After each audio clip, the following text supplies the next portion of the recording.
Hello, नमस्कार साथियों। मैं ललतेश यादव, स्मार्ट मैथ क्लासेस में आपका स्वागत है। देखिए साथियों, इससे पहले के हमने इसके जो चैप्टर चल रहा है हमारा दो चर वाले रेखिक समीकरण, इसके हमने पिछली क्लास में मतलब इससे पहली क्लास में हमने इसके कॉन्सेप्ट को अच्छी तरह से समझ लिया था।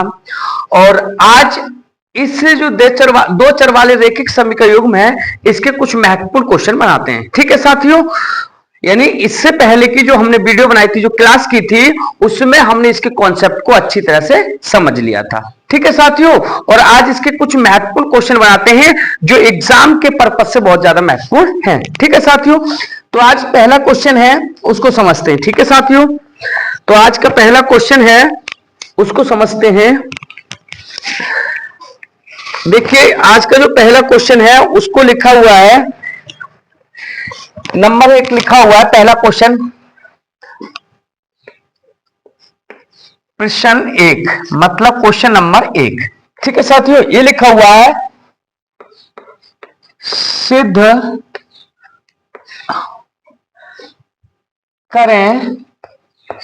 करें कि C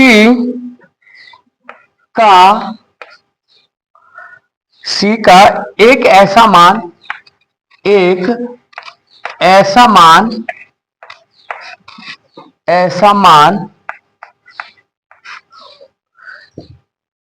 है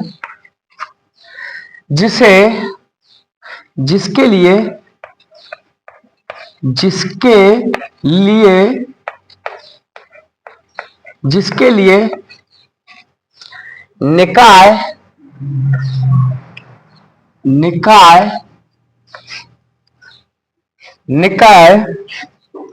CX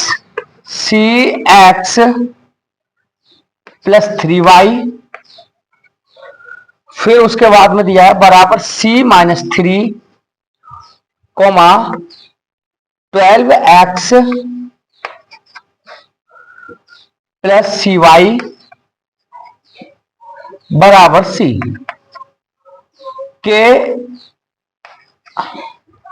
अनंत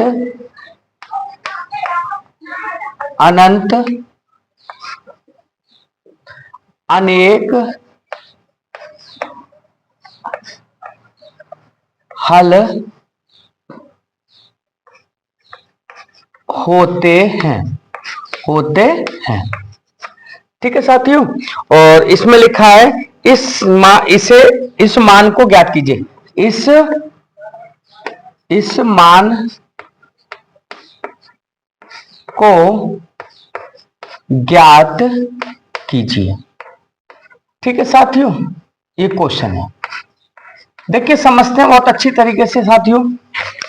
देखिए ये क्वेश्चन है जो आपके सामने दिया है, बहुत ही ज्यादा महत्वपूर्ण क्वेश्चन है। देखिए साथियों, ये क्वेश्चन है कि सिद्ध करें, इसको पहले रीड करता हूं। ये कह रहा है, सिद्ध करें कि C का एक ऐसा मान जिसके लिए निकाय CX प्लस 3Y बराबर C minus 3, 12X plus CY बराबर C के अनंत अनेक हल होते हैं, इस मान को ज्ञात कीजिए। ठीक है साथियों, तो मैं इसको उतारता हूं एक एक करके। दो समीकरण है, क्योंकि आपको पता है जो हमारे चैप्टर का नाम ही है दो चर वाले रेखिक समीकरण, तो इसका मतलब है दो समीकरण है, उनको उतारते हैं। ठीक है साथियों, तो देखिए फर्स्ट समीकरण है CX प्लस 3Y बराबर में C माइनस 3। ठीक है साथियों, और दूसरे नंबर की समीकरण है, वो दिया है 12X प्लस CY बराबर में C। ठीक है साथियों, ये दो समीकरण दिए हैं, तो इसको मैं मान सकता हूं ये समीकरण नंबर 1 है और ये समीकरण नंबर 2 है। ठीक है साथियों, अब हमने क्या बताया था कि जब दो समीकरण दी हो और इसको ग्राफ के माध्यम से अगर प्रूफ करना है हमको, तो क्या करते हैं हम, इस वाले जो x का जो गुणांक है उसको a1 मान लेते हैं, और जो y का गुणांक उसको b1 मान लेते हैं, और इधर जो दिया है c माइनस 3 उसको क्या मान लेते हैं c। ठीक है साथियों, तो मैं इसको लिख सकता हूं इस फॉर्मूले से, मतलब मैंने आपको फॉर्मूला बताया था a1 अपॉन a2 बराबर v1 अपॉन v2 बराबर C1 अपॉन C2 से हमें क्या करना है, इसकी कंपेयरिंग करनी। ठीक है साथियों, तो A1 की जगह क्या आ जाएगा, ये C, तो C। A2 की जगह क्या आ जाएगा, x का गुणा क्या है यहाँ, A2 का मतलब x का गुणा 12, तो हमने लिख लिया 12 बराबर B1 का मान कितना है 3, तो यहां लिख सकता हूं मैं 3। ठीक है साथियों, और y का मान कितना है C, तो यहां लिख सकता हूं C। ऐसे ही तरीके से यहां पर जो C1 का मान कितना है, वो है C-3 और इसका है C। ठीक है साथियों, अब मुझे क्या करना है, C का मान निकालना है। तो देखिए इनमें से या तो इन दोनों चीजों को एक साथ ले लूं, या फिर इन दोनों को, इधर साइड वालों को, इनको एक साथ ले लूं और इनसे क्या करूंगा, मैं C का मान निकालूंगा। तो मैंने यहां से उठा लिया C/12 बराबर में 3/C। ठीक है साथियों, अब इसमें क्या होगा, ये बराबर है तो आपको क्या करना है, ये आपस में तिरछी तिरछी गुणा हो जाएगी। जब C की गुणा C से होगी तो ये हो जाएगा C², और 12 की गुणा 3 से होगी तो 12×3 36। ठीक है साथियों, अब C है, C के पास जो स्क्वायर हो रहा है, अगर मैं स्क्वायर को हटाऊंगा तो 36 के ऊपर क्या आ जाएगा, रूट। ठीक है साथियों, और 36 को मैं क्या लिख सकता हूं, अंडर रूट में 6 का स्क्वायर। ठीक है साथियों, मतलब 36 को अगर मैं वर्गमूल निकालना है तो मैं क्या निकाल सकता हूं, 6, लेकिन इसको पहले, सबसे पहले मैं 36 को क्या करें, 6 का वर्ग कर लिया।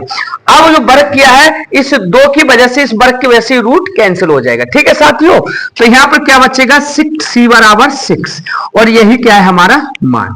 ठीक है साथियों, और यही चीज हमको निकालने के लिए कह रहा है। क्या कह रहा है कि सिद्ध करें C का एक ऐसा मान जिसके लिए निकाय CX + 3Y और C-3, 12X + CY बराबर C के अनंत अनेकल होते हैं। तो इसका कहने का मतलब, इसे मान को ज्ञात कीजिए। ठीक है साथियों, तो हमसे क्या कह रहा था कि C का मान निकालना था। किसका मान निकालना था, C का। वो हमने क्या करा, वो फॉर्मूला बताया था कि हमको दो चर वाली रेखिक समीकरण युग्म चल रहा है, तो उसको क्या करना है, दो समीकरण है, इसको जो x का गुणांक है उसको A1 मान लेते हैं, ऊपर वाली समीकरण का जो y का गुणांक है उसको B1 मान लेते हैं, और ये होता है, वो क्या होता है, मतलब इधर साइड जो चर होता है, कहने का मतलब उसको क्या मान लेते हैं, C1। ठीक है साथियों, तो जो चर, वो सॉरी अचर होता है, उसको क्या मान लेते हैं, C1।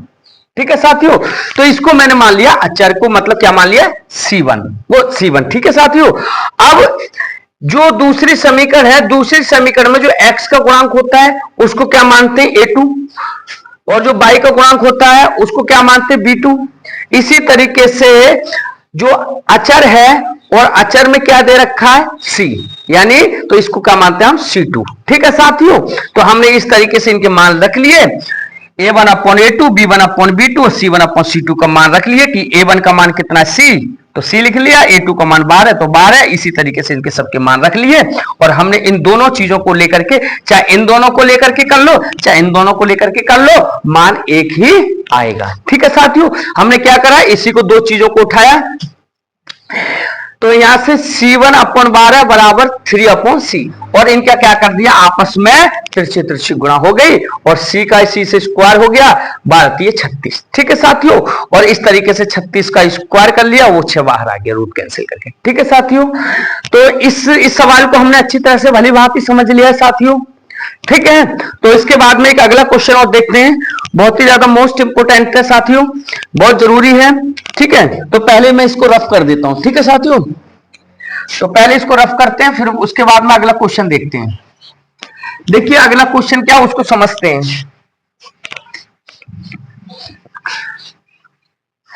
देखिए साथियों, अगला क्वेश्चन क्या है उसको अच्छी तरीके से समझते हैं।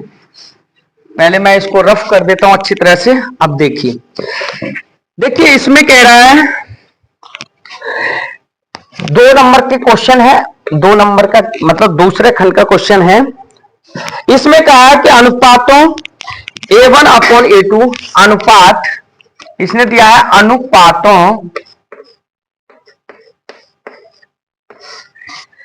A1/A2 बराबर B1/B2 बराबर C1/C2 की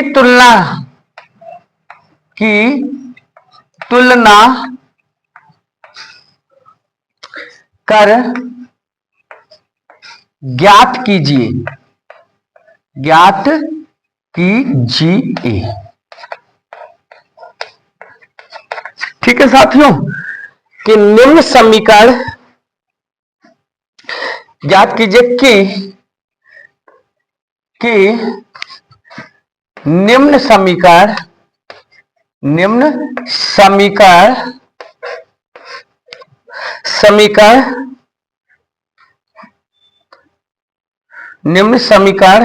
युग्म द्वारा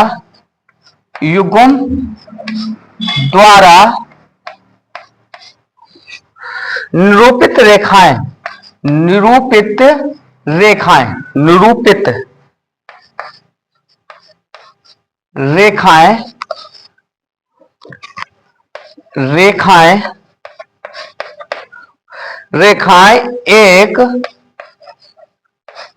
एक प्रतिच्छेद करती हैं। रेखाएं एक बिंदु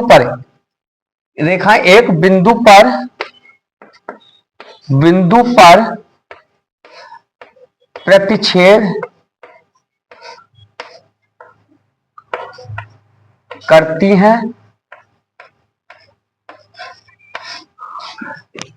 हैं या समांतर हैं या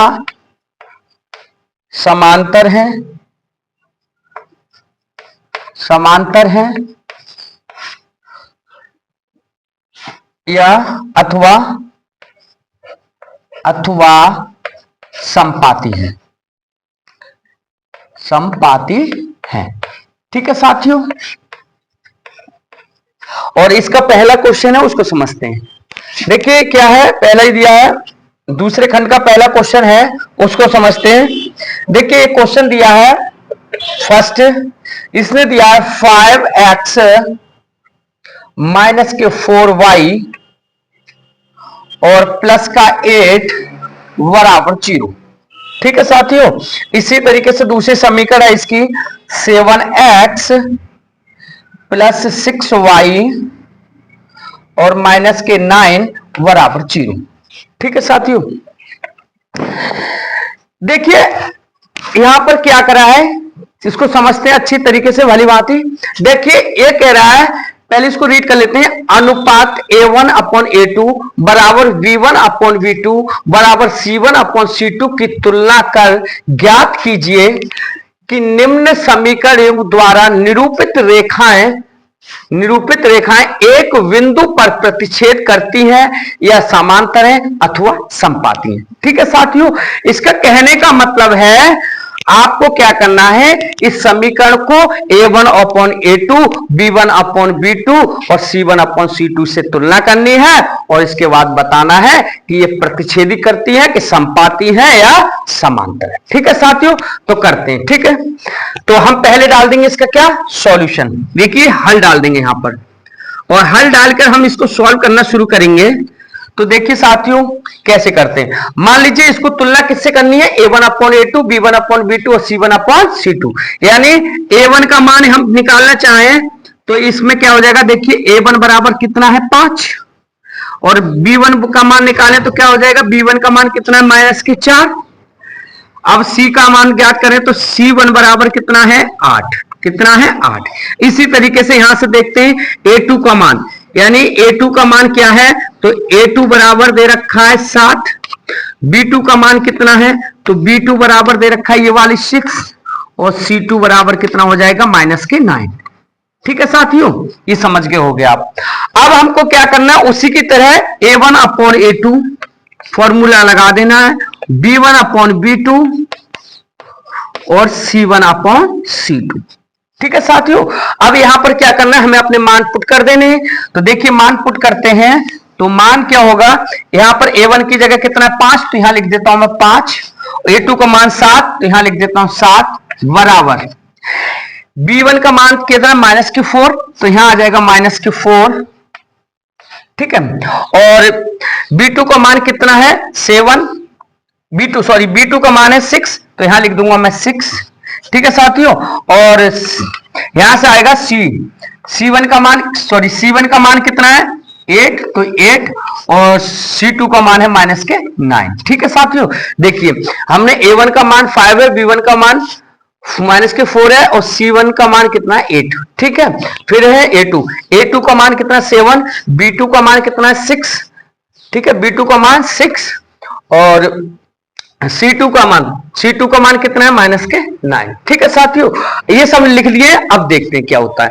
देखिए अब आपको क्या करना है, आपको इन चीजों से बता देना है। मैंने इसकी फॉर्मेट बताई थी, आपको फॉर्मूला बताए थे। पहले इसको देखिए, जो चीज कट जाए उन्हें काट लेते हैं। देखिए 5/7 है, ये आपस में नहीं कटेंगे तो इसको ऐसे ही छोड़ देंगे। 5/7 बराबर ये आपस में कट जाएगा तो इसको काट लेते हैं। 2 दूनी 4 और 2 तिया 6। इसका मतलब क्या बचा, माइनस के 2/3। इसके बाद में यहां से देखते हैं, यहां से क्या होगा, 8 है ये 9 है, मतलब ये आपस में नहीं कटेंगे तो 8/-9। ठीक है साथियों, तो अब आपको पता चल रहा है कि यह चीज इसके बराबर नहीं है। मतलब ये वाली चीज, ये वाली भिन्न, ये वाली चीज दिया है 5/7 का अनुपात, ये चीज माइनस के 2/3 के अनुपात के बराबर नहीं है। इसका मतलब बराबर नहीं है तो नॉट इज इक्वल टू। ठीक है साथियों, अब आप समझ गए होगी कि 5/7 का जो अनुपात है वो माइनस के 2/3 के अनुपात के बराबर नहीं है। और हमने इसके कॉन्सेप्ट में बताया था कि अगर ये वाली चीज, ये वाली जो अनुपात है वो इस अनुपात के अगर बराबर नहीं होता है तो उसको क्या बोलते हैं, प्रतिच्छेदी। क्या बोलते हैं, प्रतिच्छेदी। तो हमारा आंसर क्या हो जाएगा कि जो रेखा है वो कैसी है, प्रतिच्छेदी है। तो रेखाओं का आंसर आ जाएगा, रेखाएं हैं प्रतिच्छेदी, तो हमारा आंसर होगा प्रतिच्छेदी। ठीक है साथियों, तो हमारा आंसर बराबर प्रतिच्छेदी, यही आंसर है। ओके, क्या करा था हमने, दोबारा से दोबारा से एक बार रिपीट कर देता हूं। इसने बोला था अनुपात A1/A2 और B1/B2 C1/C2 की तुलना करके ज्ञात कीजिए कि निम्न समीकरण द्वारा निरूपित रेखाएं एक बिंदु पर प्रतिच्छेद करती हैं या समांतर है अथवा समपाती है। ठीक है साथियों, तो मैंने क्या करा, इसी तरीके से यहां से समीकरण को उतारा। माइनस जो पहली समीकरण थी 5x माइनस के 4y प्लस 8 बराबर 0, फिर 7x प्लस 6y माइनस के 9 बराबर 0। मैंने यहां से A1 का मान, A2 का मान, B1 का मान, B2 का मान, C1 का मान, C2 का मान लिख लिया। और उसको क्या करा, मैंने A1/A2 फॉर्मूले में B1/B2 और C1/C2 में रख लिया। और रखने के बाद देखिए मैंने जो चीज कट जाए उनको काट लिया, नहीं कटा तो उसे ऐसे ही छोड़ दिया। और यहां से आया 5/7 बराबर माइनस के 2/3 बराबर 8/-9। और मैंने कॉन्सेप्ट में बताया था कि यदि A1/A2 का अनुपात B1/B2 के अनुपात के अगर बराबर नहीं होता है तो उसको क्या बोलते हैं, प्रतिच्छेदी। यानी पहली वाली चीज ही A1/A2 का मान B1/B2 के मान के बराबर नहीं होता है तो उसको बोलते हैं प्रतिच्छेदी। वो आपको समझ में आ गया होगा कि 5/7 का अनुपात माइनस के 3/2 के अनुपात के बराबर नहीं है। ठीक है साथियों, तो यही क्या हो गया हमारा आंसर। ठीक है, अब अगला क्वेश्चन, एक क्वेश्चन और देखते हैं साथियों। देखिए अगला क्वेश्चन है, पहले मैं इसको रफ कर देता हूं। देखिए साथियों अगला क्वेश्चन देखते हैं, अगला क्वेश्चन क्या कह रहा है, अगला क्वेश्चन और समझते हैं। ठीक है,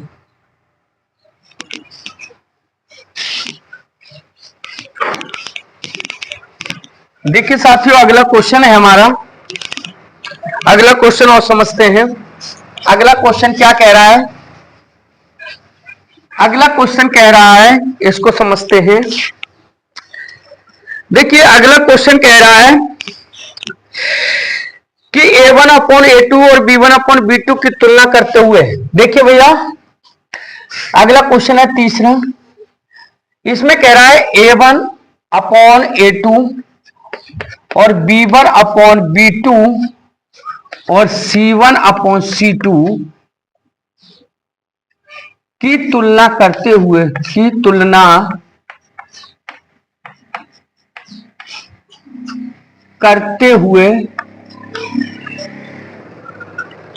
निम्नलिखित समीकरणों को युग्म तुलना करते हुए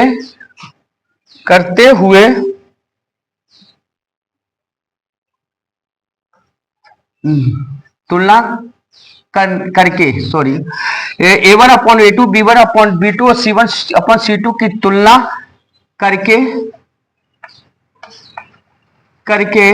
निम्न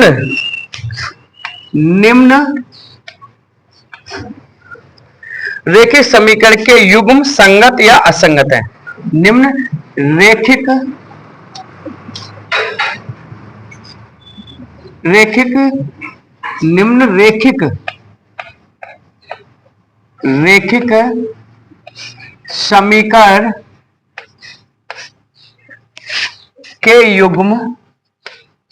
युग्म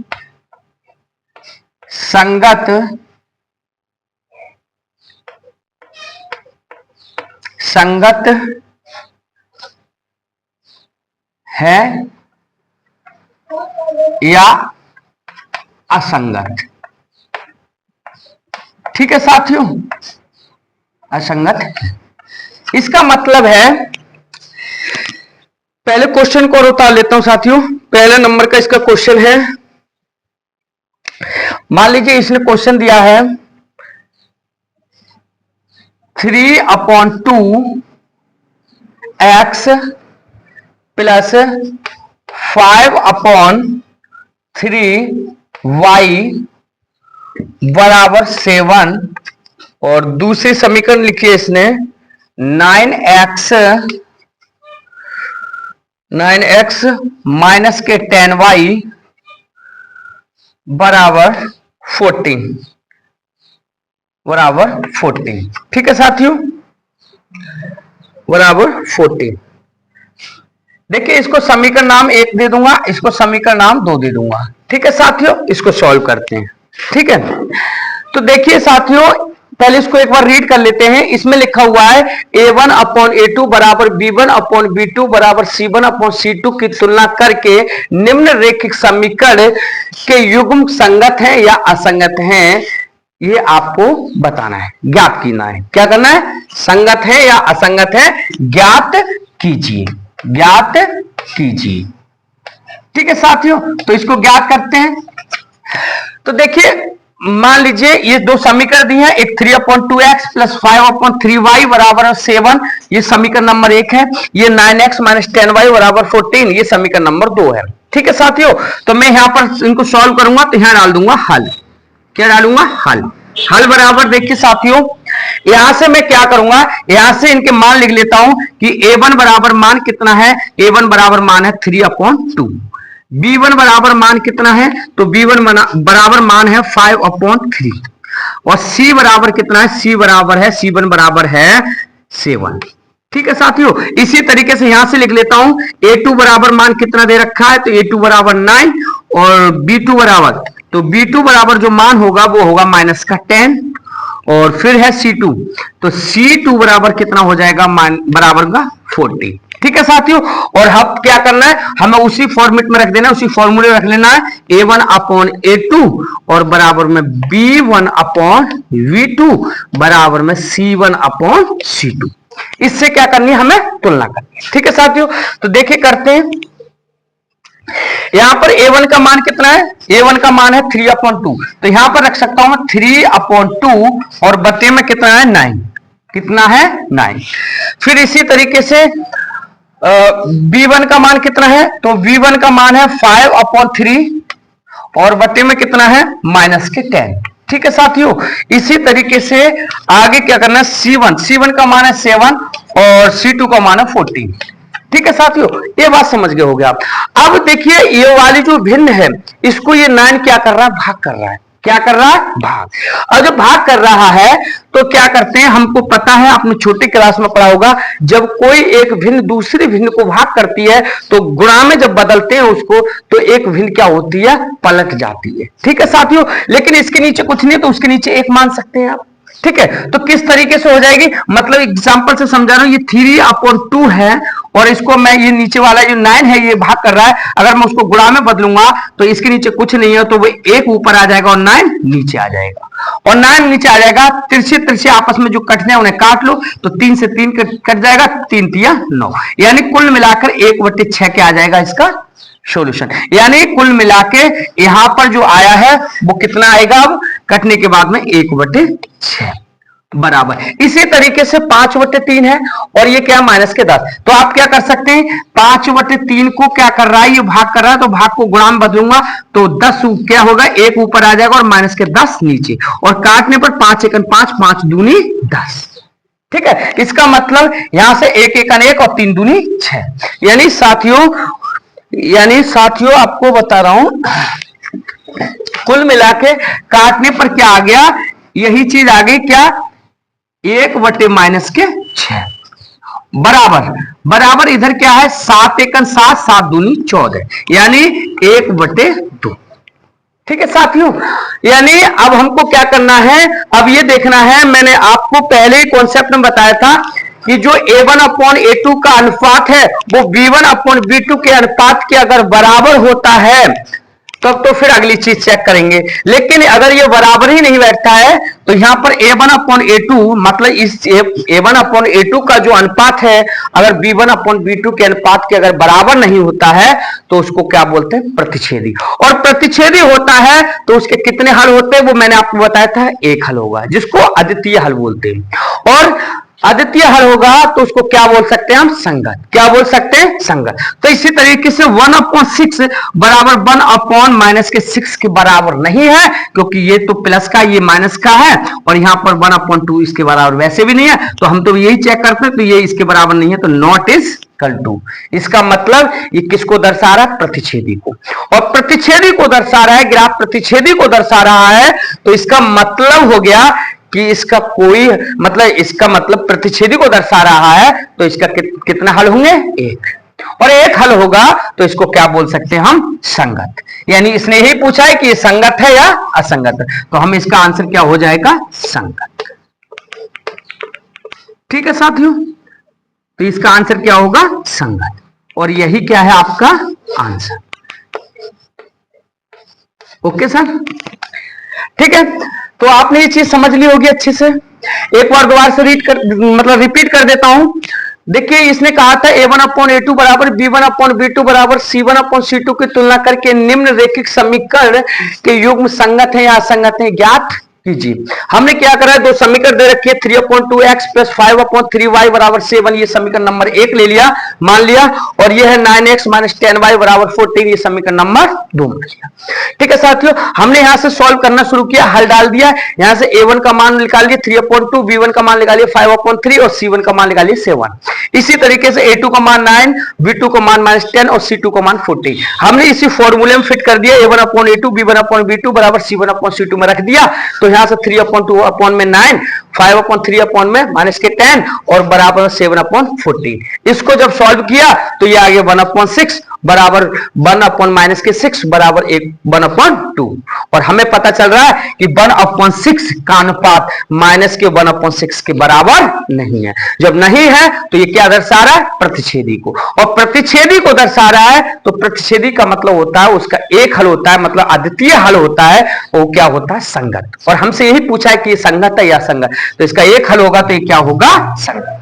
ठीक है साथियों, तो आपको ये 3 क्वेश्चन कराए हैं हमने आज, मोस्ट इंपोर्टेंट, जो एग्जाम के पर्पज से ज्यादा महत्वपूर्ण है, और बाकी नेक्स्ट क्लास में और कुछ महत्वपूर्ण क्वेश्चन कराएंगे। बाकी आज के लिए इतना ही काफी है, बाकी नेक्स्ट क्लास में मिलते हैं साथियों, और इनको अच्छे तरीके से आपको तैयार करना है। बाकी हम नेक्स्ट क्लास में बहुत अच्छे लेवल के क्वेश्चन कराएंगे जो एग्जाम के लेवल मतलब एग्जाम के पर्पज से बहुत ही ज्यादा महत्वपूर्ण है, और आज जो क्वेश्चन कराए उनको आप प्रैक्टिस करना है, और इसी टाइप के अन्य क्वेश्चन है उनको भी आपको करना है। ठीक है साथियों, तो आज हम अपनी क्लास को यही रखते हैं, बाकी मिलते हैं नेक्स्ट वीडियो में, तब तक के लिए धन्यवाद।